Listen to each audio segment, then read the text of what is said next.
কুষ্টিয়ার কুমারখালীতে গড়াই নদী পাড়ে আকস্মিক ভাঙন দেখা দিয়েছে।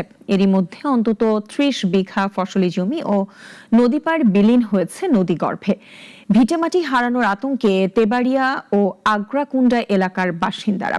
দেবাশিস দত্তের রিপোর্ট, জানাচ্ছেন শাশ্বতী সরকার।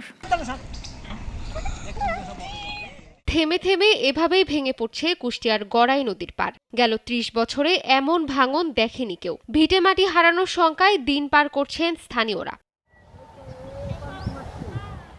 গড়াই নদীর কূল ঘেঁষা কুমারখালী পৌরসভা ও উপজেলা শহর। ৬০,০০০ মানুষ নিয়ে এই পৌরসভার তেবাড়িয়ার শহীদ গোলাম কিবরিয়া সেতু থেকে আগ্রাকুন্ডা পর্যন্ত প্রায় ১ কিলোমিটার এলাকায় নেই কোনো বাঁধ। এরই মধ্যে শুরু হয়েছে ভয়াবহ নদী ভাঙন। গেল এক সপ্তাহে প্রায় ৩০ বিঘা ফসলি জমি ও নদী পার চলে গেছে নদীগর্ভে। এতে হুমকিতে আরও ৫০ বিঘা কৃষি জমি ও অন্তত ৩০০ পরিবার। এখন পর্যন্ত তাৎক্ষণিক কোনো ব্যবস্থা নেয়নি কর্তৃপক্ষ, অভিযোগ স্থানীয়দের। এই নদী ভাঙনে আমাদের অনেক ক্ষয়ক্ষতি হয়েছে, জায়গা জমি গেছে, অনেক বাড়িঘর দর, ফসলি জমি আশপাশে সব কিছু ভেঙে যাচ্ছে। আমাদের এখানে ২-৩ বিঘা ভেঙে গেছে। নদী বছরে পানি আলে প্রত্যেক বছরই ভাঙে।